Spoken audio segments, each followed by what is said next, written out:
Legends Forever with Smriti. Legends for ever के एक और सुहाने म्यूजिकल सफर पर स्वागत करती हूँ आपका, मैं स्मृति। और आज चर्चा एक ऐसी महान गायिका का जिनका जन्म 30 नवंबर 1930 में सेंट्रल बंगाल फरीदपुर के एक रईस जमींदार परिवार में हुआ था, जो अब बांग्लादेश का हिस्सा है। जी हाँ, आज बातें मशहूर सिंगर गीता दत्त जी की। 10 भाई एवं बहनों के बीच पली बड़ी गीता बचपन से ही गाने गुनगुनाया करती थी, और ये देख उनके माता पिता यानी कि आमिया देवी एवं पिता देवेंद्र घोष रॉय चौधरी बड़े गर्व के साथ उन्हें म्यूजिक की तालीम दिलवाई। उन्हें बाकायदा ट्रेनिंग दिलवाई गई म्यूजिक मास्टर श्री हरेंद्र नाथ नंदी जी से। और 1942 में गीता दत्त जी का परिवार बम्बई चला जाता है और 4 साल के अंदर गीता दत्त बॉलीवुड में सभी की प्रिय गायिका बन जाती हैं। उन्होंने अपना पहला गाना 1946 में माइथोलॉजिकल फिल्म भक्त प्रहलाद के लिए गाया था, और इस फिल्म के कंपोजर थे पंडित हनुमान प्रसाद जी। और ऐसे शुरू हुई गीता दत्त जी की म्यूजिक की जर्नी, जिनको गाने का शौक नाविक भाइयों के गुनगुनाने की वजह से आया था। क्या आपको पता है, जब गीता दत्त जी का परिवार बम्बई आया तो उनकी फाइनेंशियल हालत बड़ी खराब चल रही थी, और उनके माता पिता उनके लिए कोई म्यूजिक टीचर रखने की स्थिति में नहीं थे। परंतु मेहनती गीता ने खुद से प्रैक्टिस करना शुरू किया, और ऐसे ही एक दिन पंडित हनुमान प्रसाद जब गीता जी के घर के बाहर से गुजर रहे थे तो उनकी गाने की आवाज सुनी और पूछा कि ये कौन गा रही है। और बस ऐसे ही पंडित हनुमान प्रसाद जी ने गीता जी को उनका पहला ब्रेक दिया भक्त प्रहलाद फिल्म में, और इस तरह से वो कदम रखती हैं बॉलीवुड के म्यूजिकल जगत में, और कारवां आगे बढ़ता जाता है।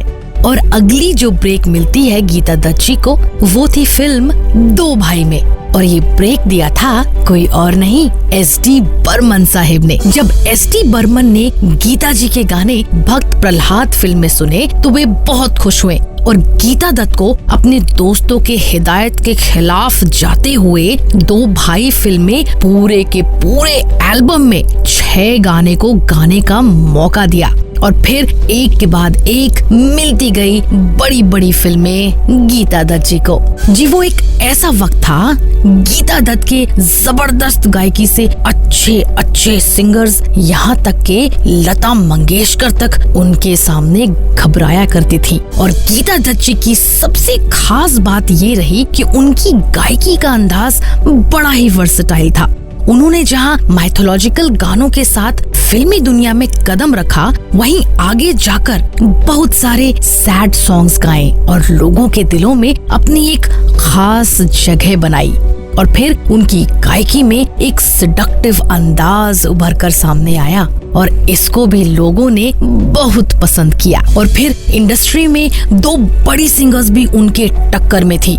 एक तरफ थी लता मंगेशकर और दूसरी तरफ शमशाद बेगम, और इस तरह इन तीनों का नाम शुमार हो गया उन दिनों की 3 महान गायिकाओं में। 1951 में आया था गीता दत्त जी की जिंदगी में एक नया मोड़।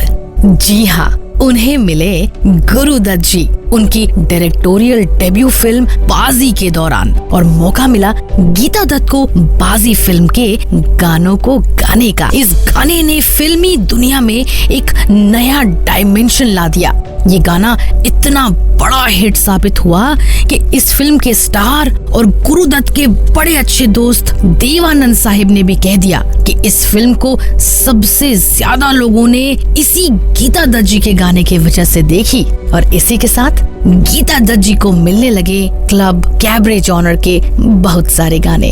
बात 1951 की है, जब गीता दत्त जी की पहली बार मुलाकात होती है दी one and only Guru Dutt जी के साथ। गुरु दत्त एक माइस्ट्रो थे, जिन्होंने कभी ना भुलाए जाने वाली फिल्मों का तोहफा हम सबको दिया, जैसे कि कागज के फूल, साहिब बीवी और गुलाम और प्यासा। बाजी फिल्म के दौरान गीता रॉय की मुलाकात होती है गुरुदत्त जी के साथ और बहुत ही कम वक्त में ये दोनों एक दूसरे के बहुत करीब आ जाते हैं।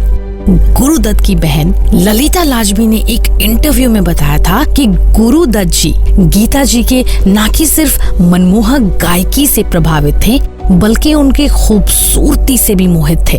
उन्होंने कहा था कि गीता बिल्कुल अजंता की मूरत थी। वो और मेरा भाई एक दूसरे से बहुत प्रेम करते थे। उन दोनों का कोर्टशिप काफी लंबा चला, तकरीबन 3 साल। वो दोनों मेरे जरिए एक दूसरे को चिट्ठी लिखा करते थे और एक चांदनी रात में अपने बंगलों के बालकनी में खड़ी गीता जी ने ललिता लाजमी जी को बोला था, मैं तुम्हारे भाई से शादी करूंगी। और हुआ भी वही। 26 मई 1953 को पूरे परिवार के खिलाफ जाकर गीता रॉय ने शादी कर ली अपने प्यार गुरुदत्त जी के साथ और बन जाती हैं गीता दत्त। और ये दोनों एक खुशहाल जिंदगी बिताने लगते हैं। इन दोनों के 3 प्यारे बच्चे भी होते हैं, तरुण, अरुण एवं नीना। गुरुदत्त जी की बहन ललिता बताती हैं कि वे दोनों बहुत खुश थे। खास करके उनके म्यूजिक का कनेक्शन तो लाजवाब था ही साथ परिवार में बच्चों के आ जाने से 4 चांद लग गई थी। उन्होंने बताया था कि उनके बेटे तरुण का जन्मदिन 9 जुलाई को था, जो कि गुरुदत्त जी का भी जन्मदिन था, और दूसरे बेटे का जन्मदिन 10 जुलाई को था। तो पूरे परिवार में सभी का जन्मदिन एक साथ मनाया जाता था। पार्टी होती थी, खुशियां ही खुशियां थी, सब कुछ ठीक चल रहा था। और धीरे धीरे गीता अपने म्यूजिकल करियर से दूर होने लगी और पारिवारिक जिंदगी में ज्यादा ध्यान देने लगी और गुरुदत्त जी अपनी फिल्मी दुनिया की तरफ आगे बढ़ते गए। तो एक तरफ जहां फिल्मी दुनिया में लता मंगेशकर और आशा भोसले धीरे धीरे अपना पैर जमा रही थी, वहीं दूसरी तरफ गीता दत्त जी अपने परिवार की देख रेख में ज्यादा समय बिताने लगी थी। और फिर कुछ ऐसा हो जाता है कि एक खबर उड़ने लग जाती है जिससे गीता दत्त जी का दिल टूट जाता है। यह खबर थी गुरुदत्त एवं वहीदा रहमान के रोमांटिक ताल्लुक के बारे में। ललिता लाजमी जी ने बताया था कि गीता दत्त इस बात से काफी आहत हुई थी और खबरों के कारण गुरुदत्त एवं गीता दत्त जी के बीच काफी लड़ाइयां होने लगी। यहाँ तक के गुरुदत्त की बहन ललिता लाजमी जी ने बताया था कि गीता जी ने गुरुदत्त के ऊपर नजर रखना शुरू कर दिया था और उनके आने जाने के वक्त से लेकर हर एक हीरोइन के ऊपर उनका शक बढ़ने लगा। शादी के आखिर के 11 साल बहुत मुश्किल से कटी। गीता दत्त अक्सर नाराज होकर के अपने माता पिता के घर चले जाया करती थी और गुरुदत्त अकेले रह जाया करते थे।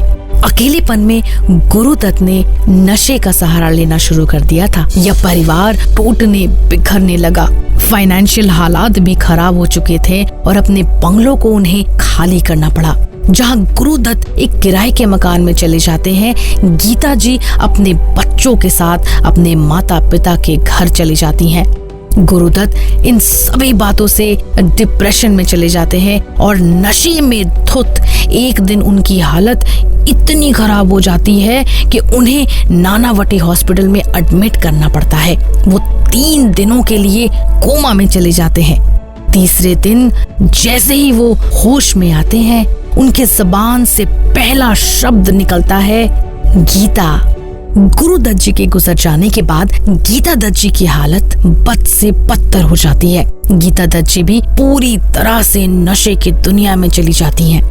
गुरुदत्त जी की बहन ललिता जी ने बताया था कि गुरुदत्त के जाने के बाद गीता जी ने पूरे 1 साल सफेद साड़ी पहनी थी बंगाली ट्रेडिशंस के हिसाब से, और इसी दौरान वो चोरी छिपे नशे का सहारा लेने लगी। कभी किताबों के बीच छिपा कर रखती, कभी बाथरूम में, और इन सब के बीच उनके फाइनेंशियल हालात भी बिगड़ने लगे थे। म्यूजिक की दुनिया की मलिका रह चुकी गीता दत्त जी ने जहां एक तरफ बड़े बड़े म्यूजिक कंपोजर्स के साथ काम किया जैसे कि ओपी नैयर, अनिल विश्वास, हेमंत कुमार, बूलो सी रानी, खेमचंद प्रकाश, वसंत प्रकाश, ज्ञान दत्त, राम गांगुली, शौकत हुसैन, गुलाम हैदर। वहीं अपने आखिरी के दिनों में वे अपने पति के बिना तो जैसे एक जीती जागती पत्थर सी हो गई थी। हर वक्त नशे में रहने वाली गीता जी को लिवर की बीमारी ने घेर लिया था और 20 जुलाई 1979 के शाम गीता बड़े ही दर्दनाक हालात में हम सबको इस दुनिया को छोड़कर चली जाती हैं। गीता जी को उनकी हिम्मत और मेहनत के लिए हम सलाम करते हैं, प्रणाम करते हैं।